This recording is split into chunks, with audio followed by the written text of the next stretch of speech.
Hi friends, welcome back to the channel. இன்றைக்கி video வந்து ஒரு vlog தான் பார்க்க போகிறோம். ஸோ வீடியோக்குள்ளே போகிறதுக்கு முன்னாடி நீங்கள் நம்ம சேனல் ஃபஸ்ட் டைம் பார்க்குறீங்கன்னா சேனல் மறக்காமல் சப்ஸ்கிரைப் பண்ணிட்டு பாருங்கள். இந்த வீடியோ வந்து நான் ட்ரிப்பெல்லாம் முடிச்சுட்டு வந்து எடுத்த வீடியோ, நெக்ஸ்ட் டே எடுத்த வீடியோ. ஸோ அன்றைக்கெலாம் வந்து பார்த்திங்கன்னா நாங்கள் வீட்டுக்கு வரத்துக்கே நைட் ஆகிடுச்சு. நெக்ஸ்ட் டே மார்னிங்கில் எழுந்து திரும்ப வீட்டு வேலை ஸ்டார்ட் பண்ணணும், ஹவுஸ் ஹோல்ட் ஷோட்லாம் ஸ்டார்ட் பண்ணணும் அப்படின்னும் போதே கொஞ்சம் காண்டாக தான் இருந்தது.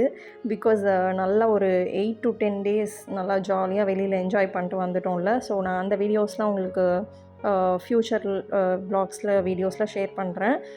இது வந்து நெக்ஸ்ட் டே மார்னிங்லேருந்து நம்ம இந்த ட்ரிப்ஸ்லாம் போயிட்டு வந்தால் அவ்வளோ லோடு இருக்கும். துணி பார்த்திங்கன்னா இது எல்லாமே நான் எடுத்துகிட்டு போனது தான். ஸோ நான் வரும்போது என்னோடய அம்மா வீட்டுக்கு போயிட்டு வந்தேன். ஸோ அங்கேருந்து இந்த கவர் அது இது எல்லாத்தையும் எடுத்துகிட்டு வந்திருந்தேன். ஸோ இது ஃபுல்லாகவே கிளாத்ஸ் தான் இருந்தது. Nearly 8 days. அதனால் நிறையா ட்ரெஸ் இருக்கும்ல.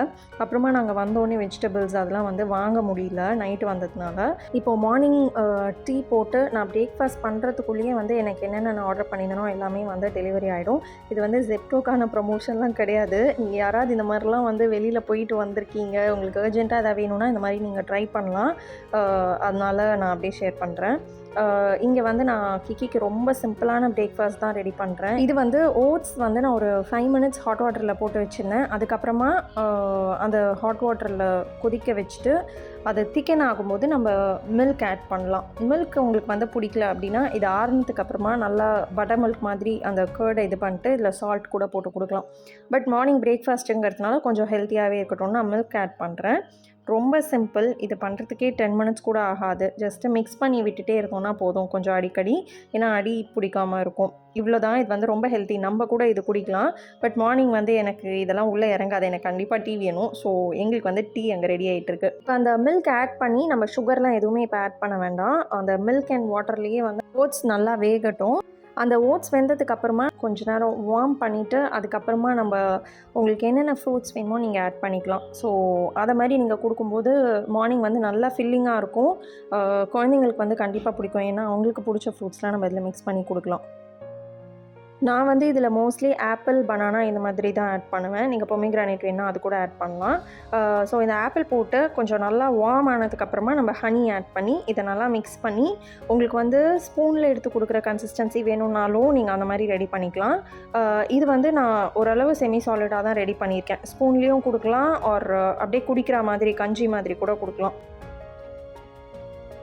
இப்போது குட்டீஸ்லாம் ஸ்கூல் போகிறதுக்கு முன்னாடி நம்ம ரொம்ப சாலிட் பிரேக்ஃபாஸ்ட்லாம் ஊட்ட முடியல. சில குழந்தைங்க கண்டிப்பாக மார்னிங் எழுந்தோடனே இந்த மாதிரி ரொம்ப ஹெவியாக இருக்கிற பிரேக்ஃபாஸ்ட்லாம் சாப்பிட முடியாது. அப்படின்னா இதை மாதிரிலாம் நம்ம ரெடி பண்ணலாம். கஞ்சி ஆர் ஓட்ஸ் என்ன வேணாலும் இந்த மாதிரிலாம் கொடுக்கலாம். இந்த கஞ்சி, ஓட்ஸ் இதெல்லாம் வந்து கொடுக்கும்போது கிக்கி வந்து எல்லா டைமுலாம் வந்து சாப்பிட மாட்டான். அவனுக்கு வந்து மோஸ்ட்லி பிடிக்கல அப்படின்னு தான் சொல்லுவான். ஸோ அப்போ வந்து நான் அப்படியே டேப்பை கொடுத்துட்டு அவனை அதில் எங்கேஜ் பண்ணிட்டு நான் இங்கே அப்படியே ஃபீட் பண்ணுவேன். இது மாதிரிலாம் கொடுக்கும்போது எல்லா வலியும் வரும் பாடியில். கால் வலிக்கும், தலை வலிக்கும், வயிறு வலிக்கும்லாம் சொல்லுவான். பட் சும்மா தான் அடிச்சு விடுவான் அதனால் கண்டுக்காமல் அதை ஃபுல்லாக ஃபீட் பண்ணிட்டு நாங்கள் வந்து இப்போது நான் என்னோடய பிரேக்ஃபாஸ்ட் ரொம்ப சிம்பிளான பிரேக்ஃபாஸ்ட் எது இருக்கோ அதெல்லாம் தேடி கண்டுபிடிச்சி அன்றைக்கி பண்ணுவேன். ஏன்னா இந்த மாதிரி நம்ம வெளிலலாம் போயிட்டு வரும்போது இவ்வளோ நாளாக நம்ம குக் பண்ணியிருக்கவே மாட்டோம்ல. அதுக்கப்புறம் கிச்சனை பார்த்தாலே எனக்கு ஆக்சுவலி கோவம் வரும். கிச்சனுக்குள்ளே ஏண்டா சமைக்கிறோன்னு இருக்கும். பட் தென் ஸ்டில் நம்ம வந்து எப்படா நம்மளோட ஃபுட்டை சாப்பிடுவோம் அப்படின்னு இருக்கும் அந்த ட்ரிப்ஸ்லலாம் இருக்கும்போது. அதுவும் நாங்கள் வந்து நார்த் இந்தியா போயிருந்தோம். ஸோ அங்கே போயிருக்கும்போது வீட்டில் சாப்பிட்ட அந்த சாம்பார், ரசம், நம்மளோட இந்த சவுத் இண்டியன் அந்த ஐட்டம்ஸ்லாம் வந்து ஞாபகம் வரும். ஐயோ இதெல்லாம் மிஸ் பண்ணுறேன் நீ அப்படின்னு. இங்கே இருக்கும்போது அவ்வளோ பெருசாக ஃபீல் பண்ண மாட்டேன். பட் அங்கே போயிட்டு எப்படா வீட்டில் போய் இதெல்லாம் பண்ணி சாப்பிடுவோம் அப்படின்னு தோணும். ஸோ அது மாதிரி இருந்தது. ஸோ வந்தோடனே நாங்கள் வந்து இந்த மாதிரி சிம்பிளாக ஒரு ரவா உப்புமா தான், வெறும்னா தக்காளி வெங்காயம் பீஸ் போட்டு ரவா உப்புமா பண்ணேன். நான் வந்து சில்லி ரொம்ப கம்மியாக தான் யூஸ் பண்ணுவேன் எல்லாத்துலேயுமே.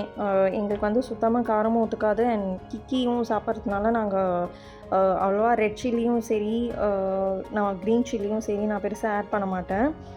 மேலே வந்து ஒரு லைட்டான ஒரு ஃப்ளேவர் வரதுக்காக ஒரு 1/2 ஸ்பூன் இல்லைனா உங்களுக்கு வேணுன்னா 1 ஸ்பூன் கூட கீ போட்டு அப்படியே இதை வந்து க்ளோஸ் பண்ணி வேக வைக்கலாம். இது வந்து ஒரு 7 to 8 minutesக்குள்ளே பர்ஃபெக்டாக ரெடி ஆகிடும். ஸோ ரொம்ப சிம்பிளான ஒரு தொட்டுக்க ஒரு ஊறுகாய் வச்சு நாங்கள் அந்த ரவா உப்புமாவை சாப்பிட்டோம். இந்த ஊறுகாய் வந்து நான் ராஜஸ்தான் போயிருந்தேன்ல, அங்கேயும் வாங்கி வந்திருந்தேன். ரொம்ப சூப்பராக இருந்தது. இந்த ஊறுகாய் பற்றி நான் உங்களுக்கு வேறு ஏதாவது வீடியோவில் காட்டுறேன் டீட்டெயில்டாகவே.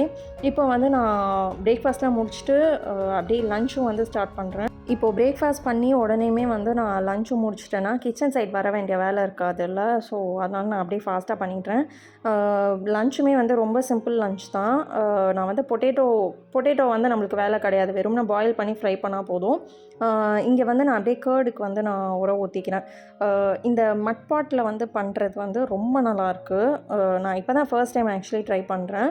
அவ்வளோவா வந்து நான் மட் பாட்ஸ் யூஸ் பண்ணுறதே கிடையாது. ஏன்னா அதோட மெயின்டெனன்ஸ் எதாக இருக்கும் அப்படி இப்படின்ட்டு. பட் எனக்கு வந்து இந்த மட் பாட்டில் பண்ணுறது கர்ட் வந்து நல்லா திக்காகவே வருது. இது வந்து ரசம் ரெடி பண்ணுறேன். ரசம் அண்ட் பொட்டேட்டோ ஃப்ரை இவ்வளோ தான். நாங்கள் இந்த மாதிரி எங்கேயா ட்ரிப்ஸ் எல்லாம் போயிட்டு வந்தோம்னா வீட்டுக்கு வந்தோடனே ஃபஸ்ட்டு ரசம் தான் நான் வந்து பண்ணுவேன்.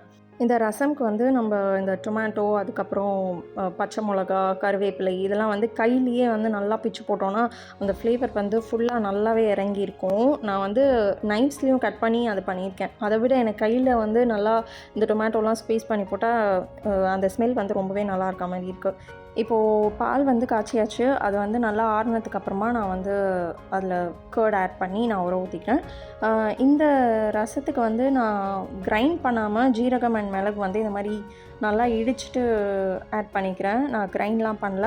அண்ட் இதில் வந்து கார்லிக் அதெல்லாம் போடல. நம்மளுக்கு வேணால் கார்லிக் கூட போட்டு ஆட் பண்ணி இந்த ரசம் கூட சேர்த்துக்கலாம்.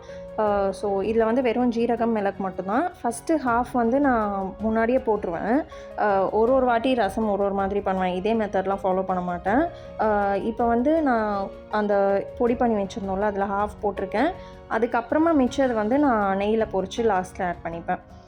இங்கே வந்து நான் ஃபஸ்ட்டே இந்த பொட்டேட்டோலாம் பாயில் பண்ணி இது கூடவே வந்து ஒரு பிளேட்டில் தனியாக வச்சு மசாலாஸ்லாம் ஆட் பண்ணி மேரினேட் பண்ணி வச்சுக்கிறேன்.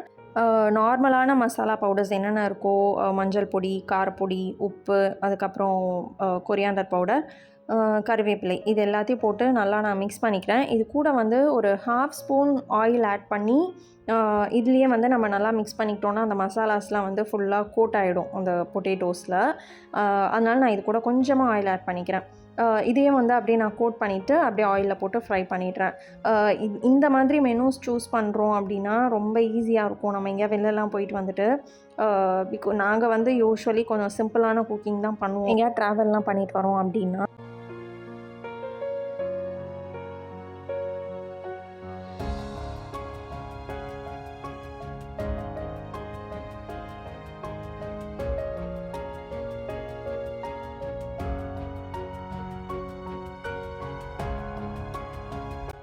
இப்போது இந்த பால் வந்து கொஞ்சம் வார்மாக இருக்கும்போதே நம்ம கர்ட் ஆட் பண்ணோன்னா சீக்கிரமாக கர்ட் வந்து ரெடி ஆகிடும். நல்லா பால் வந்து ஃபுல்லாக ஆறுனதுக்கப்புறமா பண்ணாமல் கொஞ்சம் வெதுன்னு இருக்கும்போதே நான் ஆட் பண்ணிக்கிறேன். ரொம்ப போட்டு இந்த பால்லாம் வந்து மிக்ஸ் பண்ணணும்னு அவசியம் இல்லை. ஜஸ்ட்டு 2 ஸ்பூன்ஸ் கர்ட் மட்டும் ஆட் பண்ணிவிட்டு லைட்டாக மட்டும் ஓரத்தில் இருக்கிற அந்த மலாயெல்லாம் எடுத்து விட்டு கொஞ்சமாக மிக்ஸ் பண்ணிப்பேன், அவ்வளோதான். இது வந்து ஒரு 6 to 7 ஹவர்ஸ்க்குள்ளேயே பர்ஃபெக்டாக செட் ஆகிடும் இந்த கர்ட். இப்போது ஒரு குயிக்கான கிச்சன் க்ளீனிங் ரொட்டீன் அப்படியே ஃபாலோ பண்ணிடுறேன். நான் வந்து இப்போது நியர்லி பார்த்திங்கன்னா ஒரு 8லேருந்து 10 நாள் வரைக்கும் வீட்டில் இல்லவே இல்லை. ஸோ போகும்போதே ஆக்சுவலி க்ளீன் பண்ணி வச்சுட்டு தான் போனேன். பட் இருந்தாலும் நம்ம வீட்டிலலாம் இல்லை அப்படின்னா தூசிலாம் பட்டிருக்கோம்ல. அதனால் வந்தோடனே கவுண்டர் டாப்பில் இருக்கிற அந்த ஆயில் ஐட்டம்ஸ், ஆயில் கேனிஸ்டர்ஸ் எல்லாத்தையும் மூவ் பண்ணிவிட்டு நான் வந்து ஃபுல்லாக ஒரு வாட்டி வைப் பண்ணி விட்டுடுறேன். ஃபஸ்ட்டு ஒரு வாட்டி நார்மல் கிளாத்தில் வைப் பண்ணிவிட்டு அதுக்கப்புறமா நான் வந்து இந்த ஸ்ப்ரே யூஸ் பண்ணி வைப் பண்ணுறேன். இந்த ஸ்ப்ரேயில் நான் வந்து கற்பூரம் இருக்குல்ல, அது நல்லா இடிச்சிட்டு நல்லா வடிகட்டிட்டு இது கூட ஆட் பண்ணியிருக்கேன். கற்பூரம், அதுக்கப்புறமா வினிகர், கொஞ்சமாக பேக்கிங் சோடா உங்களுக்கு வேணுன்னா ஆட் பண்ணிக்கலாம். டிஷ்வாஷ் லிக்விட் கூட உங்களுக்கு வேணுன்னா ஆட் பண்ணிக்கலாம். இஃப் சப்போஸ் உங்களுக்கு வந்து அந்த இடத்துல கொஞ்சம் பிசுப்பு தன்மை இருக்குது அப்படின்னா. கற்பூரம் வந்து ஆட் பண்ணும்போது நீங்கள் சில பேர் சொல்லியிருந்தீங்க ஸ்ப்ரே பண்ணும்போது வரல அப்படின்னு. கற்பூரம் வந்து டைரெக்டாக ஆட் பண்ணாமல் அது வந்து கொஞ்சம் நல்லா பொடி பண்ணி வாட்டரில் கரைச்சிட்டு அதுக்கப்புறமா அதை ஒரு வாட்டி வடிகட்டிட்டு இது கூட நீங்கள் ஆட் பண்ணிக்கோங்க. நம்ம வந்து night cleaning routine, kitchen cleaning ரொட்டீனில் கூட இதே லிக்விட் யூஸ் பண்ணலாம். நம்ம வந்து நைட்டு காக்ரோச்லாம் வருது, பூச்சிலாம் எதாவது வருது அப்படின்னா இந்த கற்பூரமோட ஸ்மெல் வந்து நல்லாயிருக்கும். நான் வந்து டெய்லியும் இதே மாதிரி துடைக்க மாட்டேன். பட் இந்த மாதிரி எங்கேயா வெளிலலாம் போயிட்டு வந்தோன்னா கிச்சனுக்கு ஒரு மாதிரி நல்ல ஒரு ஃப்ரெஷ் சென்டட் ஸ்மெல் இருக்கும்ல, அதனால கற்பூரம் வந்து எனக்கு பிடிக்கும் அந்த ஃப்ளேவர். ஸோ அந்த ஸ்மெல் ரொம்ப பிடிக்கும். அதனால நான் கற்பூரம் வாட்டரை யூஸ் பண்ணுறேன். அண்ட் அதே மாதிரி இந்த குடி குடி எறும்பு இதெல்லாம் வராமல் இருக்கும் கற்பூரம் ஆட் பண்ணும்போது. இப்போ வந்து நான் அப்படியே இந்த ஆயில் கேனிஸ்டர்ஸ்லாம் எல்லாத்தையும் தொடச்சிட்டு நான் இதில் அப்படியே ஆர்கனைஸ் பண்ணிக்கிறேன். இந்த வுடன் ஸ்டாண்டோட லிங்க் யாரோ கேட்டிருந்தீங்க லாஸ்ட் டைம் வீடியோவில். ஸோ நான் அது வந்து எல்லா லிங்க்ஸுமே நான் டிஸ்கிரிப்ஷனில் கொடுத்துருக்கேன். உங்களுக்கு ஏதாவது இல்லை அப்படின்னா நீங்கள் கமெண்ட் செக்ஷனில் சொல்லுங்கள், நான் வந்து ஷேர் பண்ணுறேன். மோஸ்ட்லி எல்லாமே நான் அட்டாச் பண்ணியிருக்கேன் இந்த ஹால் பேக் லிங்க்கில். இந்த ஆயில் கேனிஸ்டர்ஸ்லாம் நம்ம கிச்சன் க்ளீன் பண்ணும்போதே தொடச்சி வச்சிட்டோன்னா கொஞ்சம் வேலை கம்மியாக இருக்கும். ஏன்னா எல்லாத்தையும் சேர்த்து வச்சு இந்த ஆயில் கேனிஸ்டர்ஸ்லாம் துடைக்கும் போது ஃபுல்லாக அந்த பிசுக்கு வந்து போவே மாட்டேங்குது, கம்ப்ளீட்டாக க்ளீன் பண்ண முடியல. அதுக்காக டெய்லிலாம் துடைக்க மாட்டேன், ஒரு 2-3 நாளைக்கு ஒரு வாட்டி அந்த மாதிரி அப்பப்போ பார்க்கும்போது அதை க்ளீன் பண்ணி வச்சுப்பேன். ஸோ ரொம்ப நாளாகவே பண்ணல அப்படின்னா அந்த கிளாஸ் கேனிஸ்டர்ஸோட மெயின்டெனன்ஸ் வந்து ரொம்ப கஷ்டமாக இருக்குது. இதே லிக்விட் தான் யூஸ் பண்ணி நான் அந்த கார்னர்ஸ்லாமும் க்ளீன் பண்ணிக்கிறேன். அந்த வாலோட கார்னர்ஸ்லலாம் பார்த்திங்கன்னா நிறையா எறும்பு வரும். நம்ம கண்டிப்பாக வீட்டில் எல்லாம் லாக் பண்ணி வச்சுருக்கோம், கிச்சன் வீடு ரூம்ஸ்லாம் அப்படின்னா அந்த ஒரு மாதிரி ஹியூமிடிட்டி இருக்கும். அந்த ஸ்மெல்க்காகவே வந்து நான் இந்த கற்பூரம் யூஸ் பண்ணுறேன். ஈவன் இது வந்து நம்ம ஸ்ப்ரே கூட பண்ணலாம் நம்மளோட ரூம்ஸில், நல்லா ஃப்ரெஷ்ஷாக இருக்கும் அந்த ஸ்மெல். இப்போது ஃபுல் குக்கிங்கும் டன். எல்லா பாத்திரம்லாம் க்ளோஸ் பண்ணி வச்சுட்டு அதுக்கப்புறமா இந்த சைட்லலாம் வந்து ஆக்சுவலி நான் வந்தோடனே ஒரு வாட்டி க்ளீன் பண்ணிட்டேன், பட் ஸ்ப்ரே யூஸ் பண்ணல. அதனால் இதே ஸ்ப்ரே தான் யூஸ் பண்ணுறேன். யூஸ் பண்ணி ஃபுல்லாக ஒரு வாட்டி கவுண்டர் டாப்லாம் வந்து க்ளீன் பண்ணி விட்டுடுறேன். இந்த மெத்தட் வந்து நீங்கள் நிறையா இந்த லிக்விட் வந்து நீங்கள் ரெடி பண்ணி இந்த மாதிரி ஸ்ப்ரே பாட்டில் வச்சுருந்தீங்கன்னா டெய்லியும் கூட இதே யூஸ் பண்ணி க்ளீன் பண்ணலாம். ஃப்ரிட்ஜுக்கு கூட இது யூஸ் பண்ணலாம். நம்ம வெளியில் துடைப்போம்ல, அதுக்கு கூட இதே லிக்விட் யூஸ் பண்ணலாம். டிஷ்வாஷ் லிக்விட் வந்து ரொம்ப கம்மியாக ஒரு 1 or 2 ட்ராப்ஸ் ஆட் பண்ணிங்கனாலே வந்து கரெக்டாக இருக்கும். நல்லா டைல்யூட் பண்ணிவிட்டு நம்ம யூஸ் பண்ணிக்கலாம். நிறையா டிஷ்வாஷ் லிக்விட் ஆட் பண்ணிங்கன்னா நம்மளுக்கு சோப்பியாக இருக்கும். துடைக்க அந்த சோப் சொல்யூஷன் வந்துகிட்டே இருக்கும். ஸோ அது மட்டும் கொஞ்சம் பார்த்து பண்ணிக்கலாம். நெக்ஸ்ட் வந்து குக்கிங் க்ளீனிங்லாம் முடிச்சாச்சு. அதுக்கப்புறமா பெட்டிங் பண்ண போகிறேன். எப்போவுமே வந்து இந்த மாதிரி வெளியிலலாம் போயிட்டு வந்தால் அந்த பெட் ஸ்ப்ரெட் மாற்றுறது, பில்லோ கவர்ஸ் மாற்றுறது போகிறதுக்கு முன்னாடி பண்ணுறது நான் பண்ண மாட்டேன். வந்ததுக்கப்புறம் தான் ஃபுல்லாகவே வந்து நான் சேஞ்ச் பண்ணுவேன். ஏன்னா போகிறதுக்கு முன்னாடி பண்ணிட்டு போனால் மோஸ்ட்லி பார்த்திங்கன்னா நம்ம யூஸே பண்ண மாட்டோம். அதனால் வந்தோடனே தான் வந்து நான் ஃபுல்லாக பெட்ஷீட்ஸ்லாம் சேஞ்ச் பண்ணுறது, பில்லோ கவர்ஸ் மாற்றுறது, இந்த மாதிரி எல்லா வேலையும் பண்ணுவேன். எப்போவுமே பார்த்திங்கன்னா இந்த பெட்ரூம் வந்து இந்த பெட்டிங்லாம் பண்ணிவிட்டு க்ளீனாக இருந்தாலே நம்மளுக்கு ஒரு ஆர்கனைஸ்ட் அண்ட் ஒரு கிளியராக இருக்கும். நம்ம வந்து ஃப்ரெஷ்ஷாக ஃபீல் பண்ணுவோம். மைண்ட் வந்து ரொம்ப ரிலாக்ஸ்டாக இருக்கும்.